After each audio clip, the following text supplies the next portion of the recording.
Ang oras subong sa Pilipinas, las 7:30 na sa aga. Be? Tsakto. Mga kapuso, sa Domingo, 150th birth anniversary sa atong national hero. Balan kong ginahulat, gid ini nga istorya partner. Saan kita, no? Yes, partner. Maskin ako man, baw ginahulat ko gid ni. Kilalahon tang isa ka grupo ngang Ila Diyos, ang aton national hero. Ari ang Arangkada Exclusive.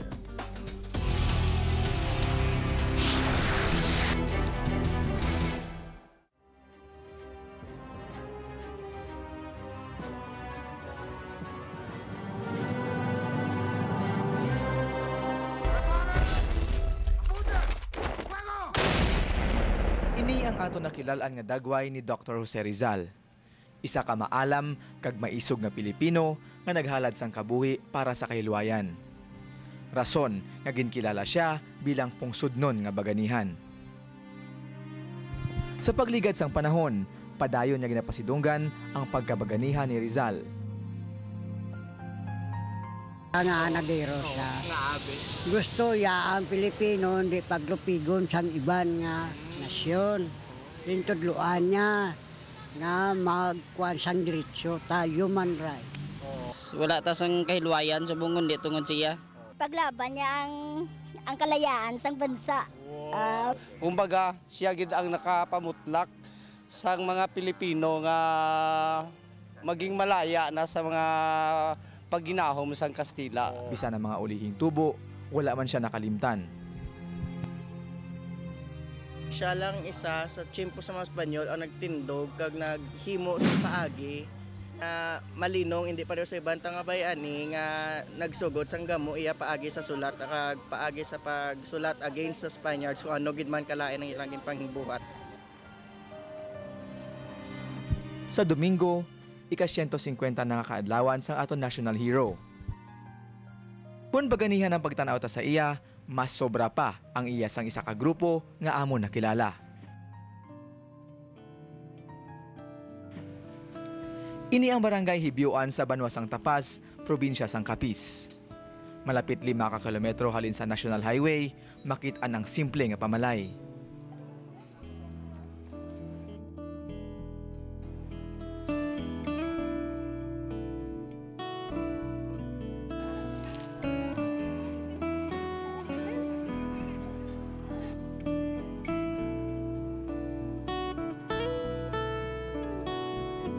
Sa sulod pagid, may mataas nga pader human sa bato kag simento.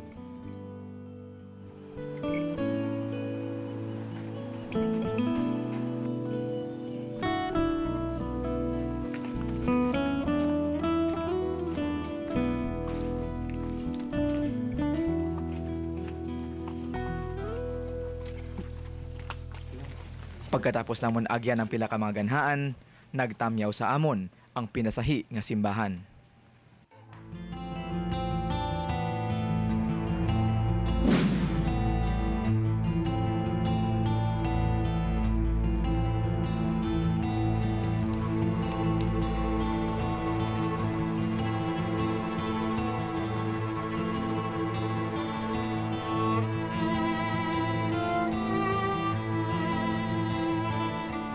Duha ka beses kada adlaw, nagatipon diri ang grupo agod mga muyo sa ila Ginoo.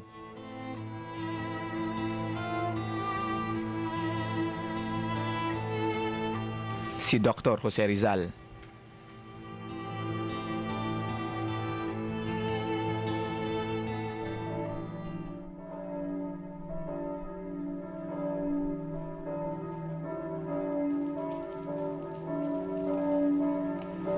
Domingo sadto, mas madalom ang panimbahon.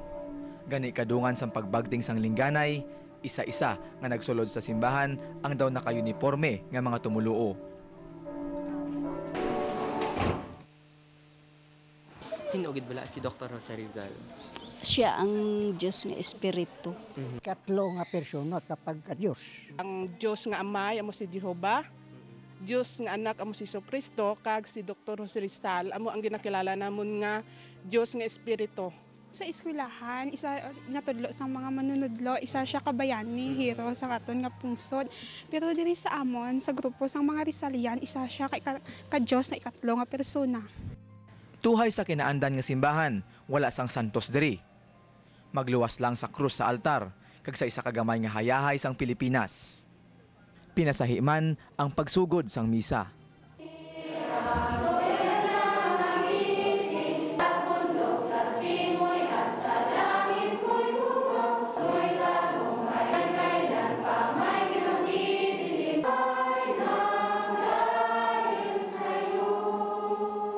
Ginsundan ini sang pagbasa sang isa kabahin sang ginsulat nga libro ni Rizal, ang Mi Ultimo Adios o kun huling paalam. Isang puso, isang diwa, isang buhay, may isang katawa, malaya, malaya. Ambahanon. Pagdugang pa ang mga leksyon sa kabuhi gikan sa mga ginpanulat kag ginkabuhi sang doktor kag manunulat.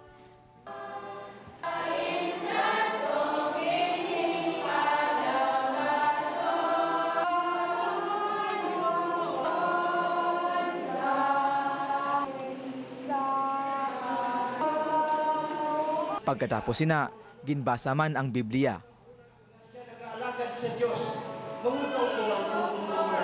Matapos ang isa ka oras, nagtakop ang misa. Pero imbis magwa kag magpauli, may ritual pagid ang mga tumuluo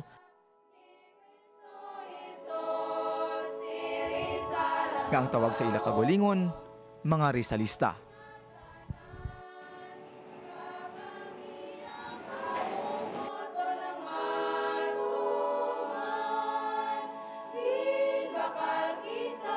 Bantayan, kilalahon ang tao nga nagsugod sining pagtuluuhan, ang supremo sa mga Rizalista. Hibaluon kung paano ini nagumpisa, kag ano ang ila masiling sa mga wala nagapati sa ila pagtuo.